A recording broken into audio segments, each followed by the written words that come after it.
Assalamualaikum warahmatullahi wabarakatuh. Kembali lagi bersama Miss Ernita dalam pelajaran fisika. Oke, pada kesempatan kali ini Miss Nita akan membahas bab 4, yaitu terkait kinematika gerak lurus.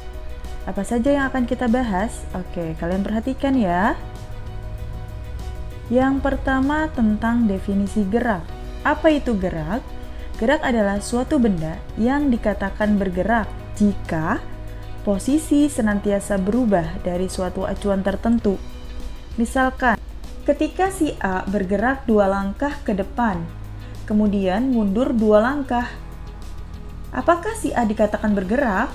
Tentu tidak ya, karena tidak terjadi perubahan posisi, atau si A kembali ke posisi semula atau kepada titik acuannya.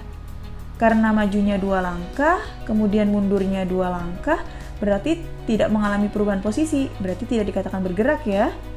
Lain halnya ketika si A bergerak 2 langkah ke depan, kemudian bergeser 1 langkah ke kiri, artinya si A telah melakukan gerak, karena terjadi perubahan posisi, gitu ya. Yang perlu kalian tahu, ketika kalian melakukan gerak, kalian berarti telah melibatkan yang namanya besaran skalar dan besaran vektor. Di mana kedua besaran tersebut sudah kita bahas di bab sebelumnya ya. Mari kita review di mana besaran skalar adalah besaran yang hanya memiliki nilai, sedangkan besaran vektor adalah besaran yang memiliki nilai dan juga arah. Dalam kinematika gerak lurus, contoh besaran skalar maupun vektor yang akan kita bahas diantaranya yaitu jarak, kelajuan, dan perlajuan, sedangkan besaran vektornya adalah perpindahan, kecepatan, dan juga percepatan. Jadi kalian harus bisa membedakan apa itu jarak, apa itu perpindahan, apa itu kelajuan, apa itu kecepatan, perlajuan, dan percepatan, dan lain sebagainya. Nah, ini yang lebih detailnya.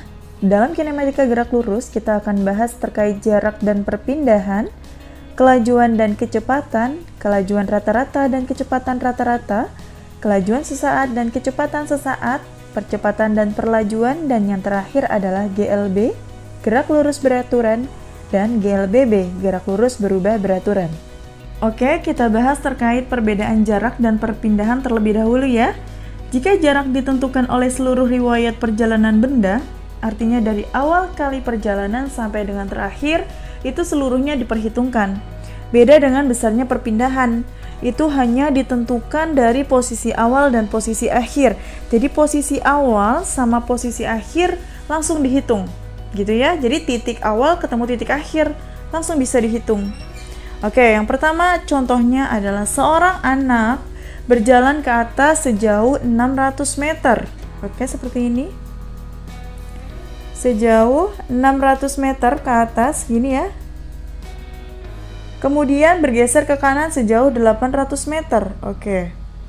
Artinya, dari awal kali anak tersebut berjalan ke atas, kemudian ke kanan, seluruhnya diperhitungkan. Bagaimana caranya? Tinggal dijumlahkan. Berarti 600 meter ditambah 800 meter. Maka hasilnya adalah 1400 meter. Artinya, jarak yang ditempuh anak tersebut adalah 1400 meter. Bagaimana dengan perpindahan? Oke. Jika perpindahan, tinggal kalian tentukan dari posisi awal dan posisi akhirnya. Posisi awalnya di sini, sedangkan posisi akhirnya di sini. Maka tinggal tarik garis saja karena ditentukan dari posisi awal sampai posisi akhir. Tinggal mencari dengan rumus Pythagoras. Akar dari 600 kuadrat ditambah 800 kuadrat, maka kita peroleh hasilnya adalah 1000 meter. Bagaimana kesimpulannya? Jadi anak tersebut menempuh jarak sejauh 1400 meter, sedangkan perpindahannya adalah 1000 meter. Beda ya? Jarak dan perpindahan, jadi kita simpulkan berbeda. Jarak dari seluruh riwayat perjalanan benda, kalau perpindahan hanya posisi awal dan posisi akhirnya saja. Gitu ya? Contoh yang kedua. Ada anak sedang bermain skateboard. Jadi dari posisi awal A, kemudian melewati B, kemudian C, dan kembali lagi ke B, gitu ya. Jadi anak tersebut melewati perjalanan A ke B ke C, kemudian kembali lagi ke B. Bagaimana jaraknya? Atau tentukan jaraknya, maka Kalau jarak seluruh riwayat perjalanan, maka dari A ke B, kemudian ke C, karena dia balik lagi ke B gitu ya, maka berapa riwayat perjalanannya? Tinggal 600 ditambah 300. Jadi kita peroleh 900 meter. Mudah ya? Lalu bagaimana dengan perpindahannya? Oke, karena perpindahan dari titik awal, kemudian sama titik akhir, oke. Posisi awalnya berapa? 600 meter. Akhirnya berapa? 300. Tinggal diapakan? Tinggal diselisihkan atau dikurangkan. 600 meter dikurangi 300 meter. Hasilnya adalah 300 meter. Gitu ya? Oke. Lanjut. Kita lanjut ke perbedaan kelajuan dan kecepatan. Perbedaannya di mana? Jika kelajuan berhubungan dengan jarak, yaitu kelajuan sama dengan jarak per waktu, sedangkan kecepatan berhubungan dengan perpindahan, yaitu kecepatan rumusnya adalah perpindahan dibagi waktu. Gitu ya? Jadi masih nyambung sama yang awal tadi. Jika kelajuan dengan jarak, kalau kecepatan dengan perpindahan, keduanya sama-sama dibagi dengan waktu. Oke, sekarang perbedaan kelajuan rata-rata dan kecepatan rata-rata masih nyambung dengan yang tadi. Jika kelajuan rata-rata berhubungan dengan jarak total, maka kecepatan rata-rata berhubungan dengan resultan perpindahannya. Kalau tadi kelajuan doang berhubungan dengan jarak, kecepatan doang berhubungan dengan perpindahan. Nah, jika kelajuan rata-rata berkaitannya dengan jarak total ya. Sedangkan kecepatan rata-rata resultan perpindahannya. Secara rumus, tulisannya sama. V sama dengan S per T, gitu ya. Oke, jika Miss Nita tuliskan rumusnya seperti ini ya. Di mana V sama dengan S per T. V yang artinya velocity bisa berarti kelajuan ataupun kecepatan. S yang artinya space bisa berarti jarak maupun perpindahan. T yang berarti time, yaitu waktu. S jarak atau perpindahan, satuannya adalah meter. T yang berarti waktu, satuannya adalah second. Sehingga satuan dari V, kelajuan atau kecepatan, yaitu meter per second. Diperoleh dari mana? Ini kan meter per second, gitu ya. Lanjut. Nah, ini adalah contoh penerapan dari soal kelajuan rata-rata dan juga kecepatan rata-rata. Namun, dalam soal ini kalian juga bisa menentukan jarak maupun perpindahannya. Seperti ini soalnya, sebuah pesawat udara terbang ke arah timur sejauh 300 km dari kota A ke kota B seperti gambar. Dari kota A ke kota B 300 km dalam waktu 45 menit. Selanjutnya, pesawat udara terbang ke arah selatan menuju kota C nih, sejauh 600 km dalam waktu 1,5 jam. Pertanyaannya adalah, berapa vektor perpindahannya? Yang kedua adalah vektor kecepatan rata-rata, dan yang terakhir adalah kelajuan rata-ratanya. Yang pertama, kita cari dulu vektor perpindahannya. Karena tadi sudah kita bahas, mencari perpindahan adalah tinggal kita tentukan dari posisi awal dan posisi akhirnya. Kalau bisa buat seperti ini, posisi awalnya di A gitu ya. Posisi akhirnya di mana? Di C. Maka kita bisa cari perpindahannya tinggal tarik garis karena dari posisi awal sampai posisi akhir. Dengan rumus apa? Karena di situ tampak gambar segitiga siku-siku, maka gunakan rumus Pitagoras ya, karena di situ tampak segitiga siku-siku. Sehingga delta S atau vektor perpindahan sama dengan akar dari 300 kuadrat ditambah 600 kuadrat gitu ya, karena rumus Pitagoras ya. Sehingga kita peroleh hasilnya adalah 671 km karena dalam satuan kilometer di soalnya. Oke, lanjut. Sekarang vektor kecepatan rata-rata. Ingat, kecepatan rata-rata berkaitan dengan apa? Resultan perpindahan. Iya, betul sekali. Maka bisa kita cari dengan rumus V sama dengan delta S per delta T. Delta S sudah kita tentukan tadi, yaitu sebesar 671 km nih, yang A. Tinggal waktunya, karena waktu dari A ke B 45 menit, sedangkan dari B ke C 1,5 jam, maka kita tinggal jumlahkan 45 menit ditambah 1,5 jam. Hasilnya adalah 2,25 jam. Tinggal kita bagi 671 km dibagi 2,25 jam. Hasilnya adalah 298 km per jam. Mudah ya? Lanjut kita ke kelajuan rata-rata. Oke, rumusnya masih sama. V sama dengan S per T. Bedanya di mana? Bedanya adalah jika vektor kecepatan rata-rata itu adalah resultan dari perpindahannya, gitu ya. Kalau kelajuan rata-rata adalah jarak totalnya, gitu ya. Jarak total. Kalau jarak berarti seluruh riwayat perjalanan. Oke, bisa hapus dulu ya. Kalau riwayat seluruh perjalanannya, maka dari A ke B itu 300 km, gitu ya. Dari B ke C 600 km. Berarti seluruhnya tinggal 300 km ditambah 600 km, hasilnya adalah 900 km. Dibagi waktunya, sama ya waktunya ya, 2,25 jam. Maka hasil dari kelajuan rata-ratanya adalah 400 km per jam. Paham ya? Atau jika ada yang bingung bagaimana memperoleh 2,25 jam, tinggal seperti ini. Oke.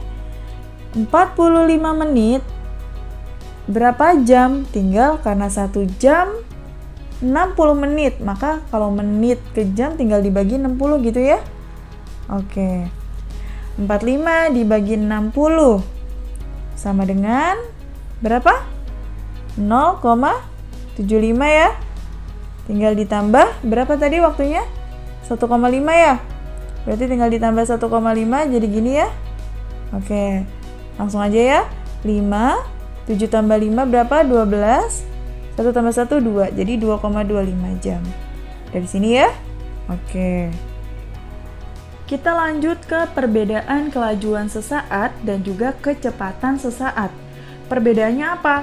Jika kelajuan sesaat adalah kelajuan rata-rata yang waktu tempuhnya mendekati 0, sedangkan kecepatan sesaat adalah kecepatan rata-rata yang selang waktunya mendekati 0.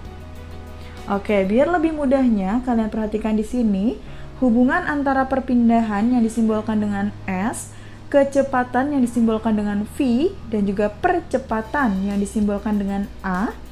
Maka kita bisa lihat di sini S ke V berarti turun, V ke A berarti juga turun. Maka kita gunakan rumus turunan di mana V sama dengan ds per dt. Artinya V mencari kecepatan, rumusnya adalah dengan menurunkan jarak terhadap waktu, karena S itu adalah jarak atau perpindahan, T itu waktu, berarti menurunkan perpindahan terhadap waktu. Sedangkan V ke A turun, maka mencari A yaitu dengan menurunkan kecepatan terhadap waktu, gitu ya. Sedangkan dari A ke V itu naik, dari V ke S pun naik, maka kita gunakan dengan rumus integral, di mana mencari jarak S sama dengan S0 plus integral V dt. Artinya, jaraknya adalah jarak awal ditambah integral dari kecepatannya terhadap waktu ya tentunya. Dan V adalah kecepatan awal ditambah integral dari percepatan. Gitu ya. Oke, biar lebih mudahnya kita coba pakai contoh soal. Misalkan ada soal seperti ini. Oke, kita buat di sini ya. Ada sebuah partikel bergerak dengan persamaan status di sini X sama dengan 5T pangkat 3, ini ya, 5T pangkat 3 ditambah 4T kuadrat ditambah 4, di mana X ini dalam meter dan T dalam second. Tentukan kecepatan partikel pada saat T-nya sama dengan 2 second. Pada saat T sama dengan 2 second. Gitu ya. Pada saat T sama dengan 2 second. Caranya bagaimana? Kalau mencari rumus kecepatan tinggal V sama dengan dx per dt, gitu ya. Dx per dt. Artinya apa? Mencari kecepatan tinggal menurunkan persamaan X terhadap waktu T-nya, yaitu sama dengan, tinggal ini nih, kalau menurunkan tinggal pangkatnya dikali ke depan, 3 kali 5 berarti 15. T pangkat ininya berkurang. Tadinya 3 dikurang 1. Jadi pangkat dikurang 1. 3 dikurangi 1 jadi 2. Gitu ya. Ditambah. Lagi sama seperti tadi. 2 dikali 4 berarti berapa? 8. T pangkat 2 dikurang 1. Berapa? T pangkat 1. Berarti T ya. Plus 4. Berarti 4 itu konstanta. Tidak ada variabel T-nya. Maka dianggap 0. Maka V-nya sama dengan 15. T pangkat 2 plus 8T. Tinggal dimasukkan. T-nya sama dengan berapa? 2 second. Berarti 15 dikali 2 pangkat 2 ditambah 8 kali 2 gitu ya. Oke, 8 kali 2. Jadi 2 kali 2, 4. 15 kali 4 berapa? 60 ya. 60 ditambah 16. Itulah hasilnya. Mudah ya, satuannya adalah meter per second.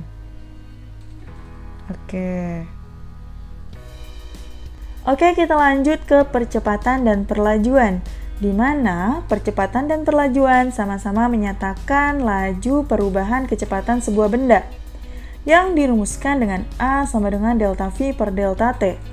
A menunjukkan percepatan dan perlajuan ya. Untuk lebih mudah memahami, kalian perhatikan contoh yang sedang kalian amati ini. Sebuah bis berhenti untuk menaikkan penumpang. Yang namanya berhenti berarti tidak memiliki waktu maupun kecepatan ya, artinya 0. Oke. Setelah penumpang naik, bis tersebut melanjutkan perjalanan ke utara. Oke. Setelah berjalan 20 detik, kecepatan bisnya menjadi 36 km per jam. Yang namanya menjadi berarti itu adalah kecepatan yang kedua ya, karena yang pertama diam atau berhenti, kemudian menjadi 36 km per jam. Oke, berapakah besar percepatannya? Maka kita bisa cari dengan rumus A sama dengan delta V per delta T. Yang namanya delta berarti terjadinya perubahan, yaitu V2 min V1 per T2 min T1. Oke. V2 adalah 10 meter per second karena 36 km per jam setara dengan 10 meter per second. Dikurangi 0 meter per second karena berhenti ya tadi ya kecepatan awalnya ya. Per 20 second. Dikurang 0 second. Oke, jadi jawabannya adalah 0,5 meter per second kuadrat. Untuk yang belum memahami bagaimana mengubah satuan kilometer per jam menjadi meter per second, ayo coba perhatikan di sini. Caranya seperti ini ya, 36 km per jam, oke, sama dengan meter per second gitu ya. Kilometer ke meter, turun atau naik? Turun ya, turun berapa tingkat? 3, karena kilometer, hektometer, dekameter, meter, berarti turunnya berapa tingkat? 3, berarti nolnya ada berapa? 3, gitu ya. Per 1 jam berapa detik? Yaitu 3600 gitu ya. Oke, coba pakai warna merah. Adakah yang bisa dicoret nolnya? Oke, ini dicoret nolnya 2. 36 dibagi 36 berapa? 1. Berarti setara dengan 10 meter per second gitu ya. Oke, sampai di sini dulu pembahasan kita kali ini. Untuk materi GLB dan GLBB akan dibahas di video selanjutnya ya. Sekian, wassalamualaikum warahmatullahi wabarakatuh.